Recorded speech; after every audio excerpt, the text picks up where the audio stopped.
Friends, आज हम computer network series start करने जा रहे हैं। तो हमारा फर्स्ट लेसन जो है वो ओएसआई मॉडल है। ये पूरी सीरीज बहुत ही रियल लाइफ एग्जांपल्स पे बेस्ड होगी, बहुत ही इजी होगी and we are sure like आपने इस टाइप से कभी भी एक्सप्लेनेशंस वगैरह यूट्यूब पे या कहीं और प्लेटफॉर्म पे नहीं देखी होंगी।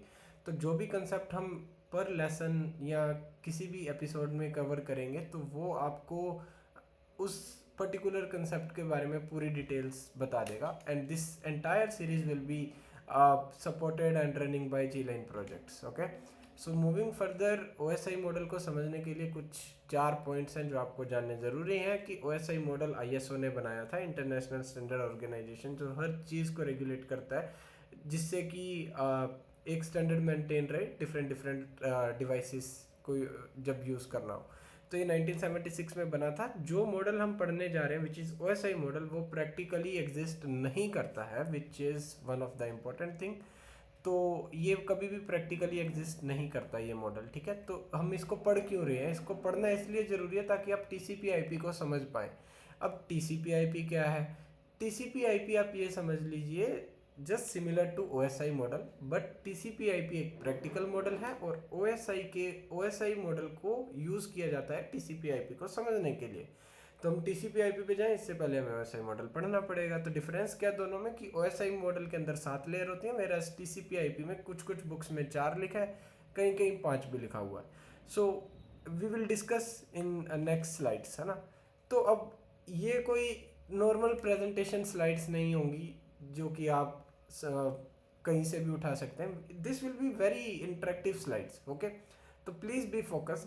यहाँ से हम स्टार्ट कर रहे हैं। तो देखिए, ओएसआई मॉडल को समझने के लिए सबसे पहले आपको जानना पड़ेगा कि पहली लेयर कौन सी आती है ना। तो हम 7वीं लेयर से नीचे तक जाएंगे। लेयर्स क्या है अभी आपको समझ आएगी। तो हम स्टार्ट करते हैं हमारी एप्लीकेशन को एप्लीकेशन लेयर के साथ, ठीक है। ये वो लेयर है जो एंड यूज़र से इंटरेक्ट करेगी। इसको समझने के लिए यूँ समझो कि ये एक बेबी 1 है जो कि हिंदी बोलता है और एक ये बेबी 2 है जो कि फ्रेंच बोलता है। अब इन दोनों को अगर एक दूसरे की बात को समझना है तो क्या क्या कैसे समझेंगे ना, कि दोनों एक अलग अलग लैंग्वेजेस बोलते हैं, है ना। तो इन दोनों को एक दूसरे की अगर बात को समझना पड़ेगा तो हमें प्रेजेंटेशन लेयर को बीच में लाना होगा। So what is application layer? Application layer is these babies, baby 1 and baby 2। Presentation layer क्या है? जो इन दोनों के बीच में एक ट्रांसलेटर को घुसा दे। अब अगर बेबी 2 फ्रेंच बोल रहा है तो वो हिंदी वाले को समझ आ जाएगा और हिंदी वाले की भाषा फ्रेंच वाले को समझ आ जाएगी। This is our presentation layer, जिसे हम कई बार सिंटेक्स लेयर भी बोल देते हैं। तो प्रेजेंटेशन लेयर में क्या होता है? आपका ट्रांसलेशन हो जाता है, आपका डेटा को इनक्रिप्ट कर लिया जाता है, कंप्रेशन होता है डेटा का। सो इस टाइप की सारी चीज़ें जो है वो प्रेजेंटेशन लेयर पे हैंडल होती हैं। आप समझ गए ना? दोनों की बातों को ट्रांसलेट करना is presentation layer between two application. Now moving further, there is an session layer which is quite important layer. तो अब क्या होता है, जैसे मान लो ये बेबी 1 बेबी 2 है ना। इन दोनों के बीच में पूरी तरह से सिंक बना रहे, जब तक इनकी पूरी बात चल रही है, एक दूसरे से कनेक्टेड रहे। सो ये जो चीज़ है वो सेशन लेयर हैंडल करती है। आप इसको यूँ समझ सकते हैं कि जैसे कई बार क्या होता है कि नेटवर्क इशू आ जाता है, तो हो सकता है कि इन दोनों के बीच का कनेक्शन टूट जाए। तो सेशन लेयर इंश्योर करेगी कि अगर कनेक्शन लॉस हुआ है तो वहाँ से आपकी बात वहीं से दोबारा स्टार्ट हो, right. So this kind of things will be maintained under session layer. Moving further we will have transport layer. तो इसके बाद क्या होता है? ट्रांसपोर्ट लेयर होता है। अब इसको समझते हैं। देखिए क्या हुआ कि बेबी 1 ने बेबी 2 को कोई मैसेज भेजा, है ना। अब ये मैसेज अगर मैं एक साथ भेज दूंगा या ये बहुत बड़ा मैसेज हुआ तो हो सकता है कि बेबी 2 को वेट करना पड़े और तब तक ये कहीं और अपना खेलने चला जाए। सो हमें क्या करना होता है कि ये जो मैसेज है, इस एक पर्टिकुलर एक ही मैसेज को हम नहीं भेजते, हम इस मैसेज के छोटे छोटे पार्ट्स कर देंगे लाइक दिस। हम इसके कुछ पार्ट्स कर देंगे। अब ये क्या होगा? बेबी 2 के साथ सिंक भी रहेगा और धीरे धीरे मैसेज भी जाते रहेंगे, तो एक दूसरे से बात भी कर पाएंगे। सो जो ये काम है आपकी लेयर, ये जो ट्रांसपोर्ट लेयर है, सो ये क्या करेगी? आपका जो मैसेज है उसको पैकेट्स में डिवाइड कर देगी। और इसका एक मेन चीज़ इसकी ये होती है कि आपके पैकेट्स को इंश्योर करेगी कि बेबी 2 तक रिसीव हों सारे के सारे, और बेबी 2 के बेबी 1 तक रिसीव हों। So these kind of things are handled under transport layer. अब मान लो कि ये पैकेट बेबी 2 तक पहुंचा ही नहीं, बेबी 1 ने जो भेजा है, बल्कि ये किसी हैकर पे पहुंच गया। तो ये भी तो एक पॉसिबिलिटी हो सकती है ना कि पूरे इंटरनेट में ये बेबी 2 तक ही क्यों जाए, है ना। तो इस चीज़ को इस चीज़ का जो इंश्योर करेगा वो करेगा नेटवर्क लेयर। अब कैसे करेगा? अब मान लो जो ये पैकेट हम बेबी 2 तक भेज रहे हैं, इस पैकेट को थोड़ा एनालाइज करते हैं। अगर मैं इस पैकेट पे लिख दूं कि आपको सिर्फ बेबी 2 तक जाना है, तो अगर ये पूरे इंटरनेट में सिर्फ बेबी 2 तक जाने के लिए हम इसको फोर्स कर दें, सो ये जो सारा काम है आईपी को असाइन करना, एक एप्लीकेशन दूसरे एप्लीकेशन की आईपी पर ही जाए, या एक क्लाइंट एक सर्वर से ही जुड़ा रहे, उस आईपी से ही जुड़ा रहे, सो these kind of things will be managed under network layer. So IP से रिलेटेड आपका काम जो है वो नेटवर्क लेयर में चलता रहेगा। फिर आता है डाटा लिंक लेयर। अब ये डाटा लिंक लेयर क्या करेगा? अब क्या हो सकता है ना, ये हैकर अभी भी एक्टिव होके आपके पैकेट्स को देख सकता है ना। तो हम क्या करेंगे, इसको सिक्योर करने के लिए इसमें क्या कर देंगे, मैक एड्रेस लगा देंगे। ठीक है, मैक एड्रेस क्या करता है, फ्रेम्स बना देता है, जो कि हम आगे देखेंगे कैसे बनाता है। बट फॉर नाउ आप ये समझिए कि हैकर हैक ना कर पाए, हमारी आइडेंटिटी हमेशा सिक्योर रहे, ये सिर्फ एक पर्टिकुलर बेबी तक ही पहुंच पाए और पूरा इनक्रिप्टेड रहे। तो ये सारा जो काम है वो डाटा लिंक लेयर का होगा, राइट। इसको आप यूं भी समझ सकते हैं कि एक डिलीवरी बॉय है जो अलग अलग घरों में जाके आपका पार्सल डिलीवर कर रहा है। तो जब आपका राइट होम और राइट डोर उसे मिल जाएगा, वहां पे वो पैकेज ड्रॉप कर देगा। तो ये काम हमारा डेटा लिंक लेयर का है। अब फिजिकल लेयर क्या होती है, जो आपके वायर्स होगी, आपके वाईफाईस हो गए, राउटर्स हो गए, जो इन दोनों के कम्युनिकेशन को बनाए रखने का काम कर रहे हैं, तो वो सारा काम हमारा फिजिकल लेयर में होगा। तो ये बेसिक आपको एक स्ट्रक्चर बताने के लिए था कि कैसे हमारी application, presentation, session, transport, network, data link and physical layer काम करती हैं, है ना। तो ये एक बेसिक एग्जांपल था जिससे आप थोड़ा सा इस कंसेप्ट को कोरिलेट कर पाए। लेकिन इससे भी हमें आगे थोड़ा देखना है रियल लाइफ में। ये ठीक है बेबी बेबी आपने बता दिया, इट्स ओके, बट हम आगे देखते हैं कि ये काम कैसे करता है एक्चुअल में। सो देखिए, ये डायग्राम आपको थोड़ा सा भी ट्रिकी लग रहा होगा। इसको समझने के लिए हम एक काम करते हैं, आपके फ़ोन को ओपन करते हैं। ठीक है, तो मान लो ये मेरा एक फ़ोन था, मैंने इसको खोल लिया। अब इस फ़ोन को जब मैं राउटर से कनेक्ट कर रहा हूँ, तो इसी को क्या बोलेंगे, इसी को बोलेंगे फिजिकल लेयर। ठीक है, तो ये हमारा फिजिकल लेयर होगा। अब क्या है कि आपके राउटर से जो आपका डेटा है या इंटरनेट है वो इससे कनेक्ट होना शुरू हो गया, तो इसी को फिजिकल लेयर बोलते हैं। अब आपने क्या किया, लेकिन कनेक्ट करने के लिए ना एक प्रॉब्लम आई कि जैसे ही आपने वाईफाई के अपने फ़ोन पे जब आप क्लिक करते हो, तो आपको अपने आसपास के वाईफाई भी दिखते हैं। तो आपको किससे कनेक्ट करना है, इस पर्टिकुलर वाईफाई से कनेक्ट करना है ना आपको। तो इस पर्टिकुलर वाईफाई से आपको कनेक्ट करने के लिए इसको एक पासवर्ड देना पड़ेगा। आपके वाईफाई का एक ऑथेंटिकेशन पासवर्ड होगा। तो वो आपने कई बार देखा होगा, WPA 2 या 3 लिख के आता है जब आप वाईफाई के पासवर्ड से कनेक्ट कर रहे होते हैं सिक्योरिटी के लिए। तो इसी सिक्योरिटी को हम बोलते हैं डेटा लिंक लेयर। अब क्या होगा, जब आप अपने राउटर से ऑफिशियली कनेक्ट हो जाएंगे, जब आप पासवर्ड को एंटर कर देंगे, तो वहाँ हमारा डेटा लिंक लेयर काम आता है, जो आपसे ऑथेंटिकेशन मांग रहा होता है। तो अब फाइनली क्या होगा, आपने इंटरनेट से कनेक्ट कर लिया और आपके फ़ोन में अब ये व्हाट्सएप आपने नेट से ओपन कर लिया। ठीक है, कूल। तो अब क्या है, आपने व्हाट्सएप पे किसी को मैसेज वैसेज भेजना स्टार्ट करना है, तो क्या होगा, हमारा नेटवर्क लेयर पिक्चर में आएगा। आपको क्या करना पड़ेगा, इंटरनेट के व्हाट्सएप के सर्वर पे आप कनेक्ट कर चुके होंगे। अब आप कोई भी मैसेज भेज रहे हैं तो वो कहाँ से जा रहा है, वो पहले व्हाट्सएप के सर्वर पे जाएगा यूजिंग और नेटवर्क लेयर, है ना। तो अब क्या होगा, हमारे राउटर से हमारा इंटरनेट जो है वो कनेक्ट करना शुरू हो जाएगा और इसी तरह आपके फ़ोन तक आपका मैसेजेस वगैरह आपको रिसीव होते जाएंगे। तो यहाँ तक हमने सिर्फ ये देखा कि physical layer, data link layer और नेटवर्क लेयर क्यों इंपॉर्टेंट है। बिकॉज नेटवर्क लेयर जो है आपके व्हाट्सएप के सर्वर की, व्हाट्सएप के आईपी से आपके फ़ोन को कनेक्ट कर रहा है। फिजिकल लेयर आपने देख लिया, डेटा लिंक आपने देख लिया, तो ठीक है, अब आप ऑफिशियली पूरे अच्छे तरीके से व्हाट्सएप से कनेक्ट कर चुके हैं और अब आप चैट करने के लिए रेडी हैं, राइट। अब क्या हुआ कि आपने देखा कि यार मुझे एक्स पर्सन को कोई मैसेज भेजना है, तो या कोई फाइल भेजनी है। तो क्या हो सकता है कि जब आपको कोई फाइल रिसीव हो रही होगी, तो रास्ते में हैकर बैठा हो और वो उस फाइल को ट्रैक कर ले, वो उस जो भी फाइल है उसके पैकेट को देख ले। तो ये चीज़ नहीं होनी चाहिए, है ना। हमें इसको सिक्योरली भेजना है। हम इस पे क्या करेंगे, TCP प्रोटोकॉल यूज़ करेंगे, जो कि हम नेक्स्ट वीडियो में देख रहे होंगे अच्छे से। इससे आपका सर्वर और क्लाइंट के बीच में एक प्रोटोकॉल होता है जिससे कनेक्शन एस्टेब्लिश हो जाता है, अभी देखेंगे।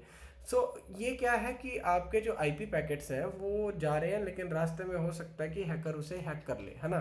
तो ऐसे छोटे छोटे पैकेट्स हमारे पास जा रहे होंगे इसके, है ना। तो अब क्या ट्रांसपोर्ट लेयर पिक्चर में आएगी, जो कि ये पैकेट्स को भेज रही होगी। कहाँ से? क्लाइंट से सर्वर, सर्वर टू क्लाइंट। तो अब देखते हैं कि क्या हुआ। अब लेट से मैंने एक पीडीएफ भेजी, ठीक है, और वो व्हाट्सएप के सर्वर से मेरे फ़ोन पे आ रही है। तो इस पीडीएफ के क्या होंगे ना, छोटे छोटे टुकड़े हो जाएंगे, ठीक है। इसे हम बोलते हैं पैकेट्स। ओके, अब जो ये पैकेट्स हैं ये पार्ट्स में डिवाइड हो गया है। अब जो आपका फ़ोन है वो आपके इंटरनेट से कनेक्ट हो चुका है, ठीक है। तो इसी को बोलते हैं ट्रांसपोर्ट लेयर, राइट। जब आप छोटे छोटे पैकेट्स में अपना डेटा भेज रहे होंगे, इसी को बोला जाता है ट्रांसपोर्ट लेयर, राइट। अगर व्हाट्सएप पे आप कोई फाइल शेयर कर रहे हो, वो छोटे छोटे चंक्स में जाएगी, जिसे ट्रांसपोर्ट लेयर कहा जाता है। अब क्या है कि ये पूरे रास्ते सिंक रहे, आपके पास सारे पैकेट्स रिसीव हो जाएं, ठीक है। तो ये जो सारा काम है ये कौन हैंडल कर रहा होगा? ये आपका सेशन लेयर हैंडल कर रहा होगा कि हाँ ठीक है यार, मैं सिंक हूँ, ओके, ये व्हाट्सएप से कनेक्टेड हूँ, क्लाइंट के साथ मैसेजेस मुझे रिसीव हो रहे हैं, ये सारा काम आपका सेशन लेयर देख रही होगी। थोड़ा सा आगे बढ़ते हैं। फिर भी अभी एक पॉसिबिलिटी ये है कि ये पैकेट्स वगैरह अभी आपका ट्रांसपोर्ट लेयर हम पढ़ रहे थे, तो ये पैकेट वगैरह क्या हो सकते हैं, अभी भी हैक हो सकते हैं ना। ये हैकर इनको देख रहा है, हो सकता है ये इनको हैक कर ले, इन पे अभी इंक्रिप्शन नहीं लगा। तो जो ये इंक्रिप्शन लगाने का काम होगा ये हमारा कौन करेगा? ये हमारा प्रेजेंटेशन लेयर कर रही होगी, ठीक है। अब इसको कोई हैक नहीं कर पाएगा क्योंकि ये टोटली इंक्रिप्टेड हो गया, हमने इन सब पे लॉक लगा दिया है। और ये अनलॉक कौन करेगा? हमारा रिसीवर कर रहा होगा, ठीक है। अब फिर भी सर एप्लीकेशन लेयर कहाँ गई? हाँ, ये तो एक क्वेश्चन है ना। तो अब देखिए, अब क्या है कि आपने देखा कि ठीक है यार, मुझे पीडीएफ रिसीव होगी या मेरे को मैसेज रिसीव हो गया। अगर मैं इसको जूम करूँ तो आप देखते होंगे कि आपके डबल टिक ब्लू हो जाते हैं जब आप किसी मैसेज को रीड कर लेते हैं। अब ये काम कहाँ हो रहा है? ये आपके एप्लीकेशन लेवल पे हो रहा है, जहाँ आप एपीआईज को रन कर रहे हो। वो एपीआई चेक कर रही है कि क्या आपने मैसेज रीड कर लिया। If yes, then mark this tick as blue. So these kind of things जो एप्लीकेशन लेवल पे हो रही होंगी, इसे हम बोलते हैं application layer. So I hope आपको एक बेसिक आइडिया पता चला होगा कि रियल लाइफ में कैसे हमारा ओएसआई मॉडल काम करता होगा ना। ये जस्ट एक इमेजिनेशन है। अब हम थोड़ा सा इसको देखते हैं कि ये एक्चुअली कर क्या रहा है। देखिए, इसको समझने के लिए हम चलते हैं गूगल पे, और लेट से ये मैंने एक साइट, कोई भी आप गूगल की साइट ओपन कर लो। आप इस पे इंस्पेक्ट का बटन जब क्लिक कर रहेंगे, and here you will see network tab. तो आप नेटवर्क टैब में जाएंगे और let say I click on some plans, और मैंने कुछ किया ना। तो अब यहाँ पे क्या है कि लेट से मैंने एक कोई भी रिक्वेस्ट खोल ली, है ना। तो इसके कुछ हेडर्स हैं, है ना, कि ये इसमें इस रिक्वेस्ट में क्या क्या जा रहा है। तो ये उसके बारे में कुछ डिटेल्स आप यहाँ देख सकते हो। Let me zoom it for you. तो कौन से सर्वर पे है ना, कभी एक्सपायर होगा, क्या आप भेज रहे हैं। तो आप इस टाइप से चीज़ें कोई भी साइट पे ओपन कर रहे हैं तो आपके पास हेडर, पेलोड, डेटा वगैरह ये सब आपको दिख रहा है यहाँ पे।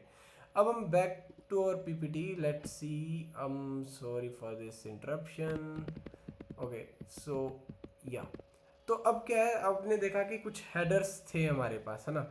तो आप नॉर्मल कोई भी रिक्वेस्ट भेजते हैं ना, तो उस पर HTTP के हेडर लग जाते हैं और एक डेटा रहता है हमारा। तो इसी को हम जब TCP/IP मॉडल में पढ़ रहे होंगे तो wait, let me mark it as with pen, yeah. तो देखिए, हम यहाँ से स्टार्ट होंगे। जो हमारा डिवाइस है वो डिवाइस बी को कुछ भेजना चाह रहा है, ठीक है। तो वो एप्लीकेशन लेयर से स्टार्ट होगा, presentation and so on it will go. तो सबसे पहले क्या होगा, आपका जो डेटा है उस पर एक हेडर ऐड हो जाएगा, HTTP हेडर और डेटा। ये एक बेसिक आपका रहता है, ठीक है। तो यहाँ तक क्या होगा, जो आपकी ये पहली 3 लेयर्स हैं, ये वाली 3, 7, 6 और 5, ये एक ही लेयर की तरह काम करेगी और आपका डेटा को आगे भेज देगी। फिर क्या होगा, अब देखते हैं कि इसके आगे एक TCP हेडर और लग गया। TCP हेडर क्यों लगा? क्योंकि यहाँ पे अब आपका डेटा है वो छोटे छोटे पैकेट्स में डिवाइड होके आगे बढ़ेगा, ठीक है। जो कि ट्रांसपोर्ट लेयर, जब हमने अंडरस्टैंड किया था तो वो ट्रांसपोर्ट लेयर का यहाँ कंसेप्ट स्टार्ट हो गया। तो ट्रांसपोर्ट लेयर में जब भी कोई चीज़ आती है तो आप इस हेडर के आगे TCP हेडर देख पाएंगे। अब क्या है कि यार, ये कहीं भी जा सकती है ना। आपको पर्टिकुलर रिसीवर के पास इसको भेजने, जो कि है डिवाइस बी इन और डायग्राम। तो उस डिवाइस तक जाने के लिए इसके आगे फिर एक IP हेडर हमने लगा दिया कि नहीं अब आपको डिवाइस बी तक जाना है, ठीक है। तो ये हमारा यहाँ नेटवर्क लेयर पिक्चर में आ गया। अब आगे बढ़ते हैं। अब क्या हुआ कि हो सकता है ना कि ये आपके पर्टिकुलर नेटवर्क में कई सारी चीज़ें हो, आप ही के डिवाइस तक सिक्योरली जाए। तो यहाँ पे आपने क्या किया, एक मैक एड्रेस और लगा दिया। जब आप मैक एड्रेस लगा देते हो तब उसे हम फ्रेम बोल देते हैं इस पूरे कंसेप्ट को। तो यहाँ पे क्या हो गया, आपका डेटा लिंक लेयर पिक्चर में आ गया, जो कि आपका अब पैकेट है वो सिक्योरली आगे बढ़ सकता है। और जो ये हमारा फाइनल है, ये हमारा फिजिकल लेयर आ गया। तो अगर मैं बात करूं कि कौन सी लेयर यहाँ डिवाइस ए और डिवाइस बी में टॉप की रहेगी, तो ये हम अभी नेक्स्ट पढ़ेंगे। But from this diagram I can see application layer would be top, right, for device A and for device be the first layer would be physical layer, क्योंकि वो यहाँ से स्टार्ट हो रहा है उसके लिए, है ना। और डिवाइस ए के लिए आप एप्लीकेशन लेयर से भेज रहे हो, लेकिन डिवाइस बी के कंसेप्ट से फर्स्ट लेयर जो हमारी फिजिकल लेयर होगी, जो कि हम आगे भी पढ़ रहे होंगे। सो आई होप आपको अभी तक सिर्फ बेसिक अंडरस्टैंडिंग आपको आ गई होगी। अब थोड़ा सा देखते हैं कि टॉप लेयर कौन सी होती है हमारे OSI मॉडल की। तो जो सेंडर है उसके लिए तो एप्लीकेशन लेयर आपकी टॉप की होगी, और जो रिसीवर है उसके लिए आपकी फिजिकल लेयर टॉप की होगी। So it's just an example for you. Now moving further, तो OSI लेयर्स को हम थोड़ा सा और अच्छे से समझ लेते हैं। जब भी आपका सेंडर का पर्सपेक्टिव आएगा तो वो एप्लीकेशन लेयर उसके लिए टॉप होगी, फिर वो धीरे धीरे जाएगा। फिजिकल लेयर सेंडर के पर्सपेक्टिव से लास्ट लेयर होगी, लेकिन जब रिसीवर की बात आएगी तो वो सबसे पहले फिजिकल लेयर से बात करेगा और फिर वो आपका एप्लीकेशन तक पहुंचेगा। तो रिसीवर के पॉइंट ऑफ व्यू से हमारा जो है ये फिजिकल लेयर आपकी टॉप पे रहेगी, ठीक है। This will be the first, this will be the seventh, right. Now what happens if ping is fail. Ping क्या होता है, अगर मैं गूगल पे लिखूं अगर मैं टर्मिनल पे लिखूं www.google.com को पिंग करो, तो जब पिंग फेल हो गया तो आपके हिसाब से कौन सी लेयर इसका रिस्पॉन्सिबल होगा। So the answer is network layer. क्यों? क्योंकि आप उस आईपी तक पहुंच ही नहीं पाए, है ना। तो इसलिए नेटवर्क लेयर आपका जो है वो पिंग के अगर पिंग फेल होता है तो वहाँ आपके काम में आती है। कुछ लोग बोल सकते हैं कि सर एप्लीकेशन लेयर क्यों नहीं काम आई। बिकॉज एप्लीकेशन लेयर, आप एप्लीकेशन को तो रन ही नहीं कर पाए, आप उससे पहले ही फेल हो गए। So that's why network layer will be responsible for ping fail. अब क्या हुआ, वेबसाइट लोड नहीं हो रही, तो यहाँ आपकी कौन सी लेयर आएगी, which is application layer. Why? Because आप एप्लीकेशन पे तो पहुंच पाए हैं लेकिन वो लोड नहीं हो रही। So this will be your application layer. Encryption से रिलेटेड एरर हमें कहाँ कौन सी लेयर में पता चलेंगे, एनी आइडियाज?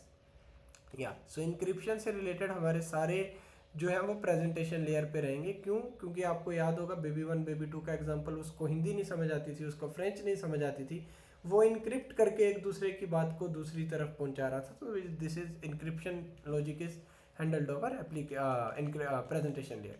मूविंग फर्दर, अगर मान लो मेरे वाईफाई की केबल मैंने अनप्लग कर दी, सो उसमें कौन सी लेयर आएगी, उसमें फिजिकल लेयर आएगी, right. So this is very basic of all the concept we read till now. Yeah, so just a second. Yeah, तो अब हम चलते हैं हमारी स्लाइड नेक्स्ट पे। तो यहाँ हम देखते हैं कि TCP/IP और OSI मॉडल के अंदर डिफरेंस क्या है। तो जैसा कि इसमें बिल्कुल एक माइनर सा डिफरेंस है। तो जो आपका OSI मॉडल था, इसमें जो ये 3 लेयर्स हैं आपकी, इन सबको हम एक ही लेयर बोलते हैं TCP/IP की। बिकॉज ये चीज़ें आप फिजिकली नहीं देख सकते हैं, ये चीज़ें आप अपनी स्क्रीन पे नहीं देख सकते हैं। सो इन सभी चीज़ों को हमने मर्ज कर दिया with in single layer. This is the only difference between OSI model and TCP model. तो आई होप आपको समझ आ गया होगा कि जो भी आप HTTP रिक्वेस्ट वगैरह, फाइल ट्रांसफ़र प्रोटोकॉल अगर आप यूज़ करते हैं, टेलनेट यूज़ करते हैं, जो कि अभी आगे हम देखते जाएंगे हमारी सीरीज़ में, जैसे जैसे हम बढ़ेंगे, पिंग टेस्ट करते हैं, तो ये सारी की सारी चीज़ें हमारी एप्लीकेशन लेयर के अंदर आ जाती हैं, ठीक है। फिर हमारा ट्रांसपोर्ट लेयर की अगर हम बात करें तो TCP UDP मेथड से हम हमारे पैकेट्स में जो है वो चीज़ें भेज पाते हैं। तो this is the transport layer. फिर हमारा नेटवर्क लेयर आता है, जिसके अंदर हम IP से रिलेटेड, ICMP ट्रैफिक से रिलेटेड जो भी चीज़ें करते हैं, वो सारा आपका नेटवर्क लेयर में हैंडल हो जाता है। और नेटवर्क इंटरफेस में आपका इथरनेट केबल्स वगैरह, ये फिजिकल लेयर्स के कंसेप्ट ये सब आ जाएंगे। अब आप में से कुछ लोग बोल रहे होंगे कि सर आपने पिंग तो बोला था कि ये तो नेटवर्क लेयर में आता है, बट यहीं डाल रखा है, ऐसा क्यों? सो देखिए क्या होता है कि पिंग खुद में एक पैकेज है। तो जब आप पिंग लिखते हैं तो it itself comes into application layer, but जब आप कोई चीज़ पिंग करते हैं तो वो एक आईसीएमपी ट्रैफिक पे जाता है, जो कि हम धीरे धीरे आगे आने वाली सीरीज में देखेंगे आईसीएमपी क्या है। तो जब हम वेबसाइट के नेम के साथ इसको पिंग करेंगे, that will consider into network layer, but only ping is application layer. Ping keyword की अगर मैं बात करूँ, आगे बढ़ते हैं। तो टीसीपी आईपी मॉडल को ठीक है हमने सब समझ लिया कि क्या चीज़ है, बट इसको रियल लाइफ में देखें कैसे कि टीसीपी आईपी है क्या चीज़। क्या आप एग्जांपल से बता सकते हैं? तो बिल्कुल हम एग्जांपल से समझते हैं, फिर हम थोड़ा सा आपको प्रैक्टिकल भी करके मैं दिखा दूंगा। तो देखो, अगर ये मेरा लैपटॉप है, मैं इस लैपटॉप पे अगर एक command चलाऊं sudo tcp dump -i, तो मेरे पास इस टाइप से ये एक पूरा पैकेट आपको दिखेगा, ठीक है, जिसके अंदर आपको ये डेटा लिंक लेयर, आपको नेटवर्क लेयर, आपको ये सारी की सारी चीज़ें जो है वो दिखनी शुरू हो जाएंगी। कैसे? अगर आप डेटा लिंक देखोगे तो ये ज़ीरो जो इस टाइप से आपको एड्रेस दिख रहे हैं, मैक टाइप और इथरनेट पोर्ट्स वगैरह आप यहाँ देख सकते हैं, ठीक है। आप अपने सोर्स आईपी एड्रेसेस को देख सकते हैं, विच इज़ और नेटवर्क लेयर। तो ये कमांड को भी मैं आपको चला के भी दिखा देता हूँ। एंड सिमिलरली आप ट्रांसपोर्ट लेयर के बारे में इस टाइप से फ्लैग्स को आप देख सकते हैं। सो ये जो सारी चीज़ें हैं ये हम प्रैक्टिकली भी देख सकते हैं, और अगर मैं कोई एपीआई को रन करूँगा इस एप्लीकेशन से तो वो सारी हमारी एप्लीकेशन लेयर्स पे चल रही होंगी। सो आई होप आपको समझ आया होगा कि आप रियल लाइफ में ओएसआई मॉडल टीसीपी आईपी को कैसे देखते हैं। So now let's quickly jump into how we will run this. So okay, तो ये कमांड मैं अपने टर्मिनल पे यहाँ रन करके आपको दिखा देता हूँ। सो अगर मैं ये कमांड रन करूँ sudo tcp ip dump, और ये फ्लैग्स को अगर मैं पास करूँ, and if I hit enter, so see, तो इस टाइप से आपका टीसीपी डंप आना शुरू हो जाएगा। आप देख सकते हैं कि इसमें नेटवर्क लेयर कौन सी है, इथरनेट कौन सा है, ट्रांसपोर्ट कौन सी है, कैसे टुकड़ों में ये जा रहा है। तो आप ये सारी चीज़ें जो है वो देख पाएंगे, है ना। देखो कैसे ये ट्रैफिक मूव कर रहा है। अभी हम इसके अंदर ज़्यादा डेप्थ में नहीं जा रहे हैं, हमारा टारगेट था ओएसआई मॉडल को समझना, जो कि हमने आई होप अच्छे से समझ लिया है। कोई डाउट्स हों, अपने फीडबैक्स हों, कोई क्वेश्चंस हों, प्लीज़ बी इंश्योर आप कमेंट सेक्शन में डालें। We will try to respond you as soon as possible. Apart from that please like and follow our channel. हम इसमें पूरी एक कंप्यूटर नेटवर्क सीरीज़ की from part 1 to the end, beginner to advance level सब कुछ cover कर रहे होंगे। Thank you for watching the video.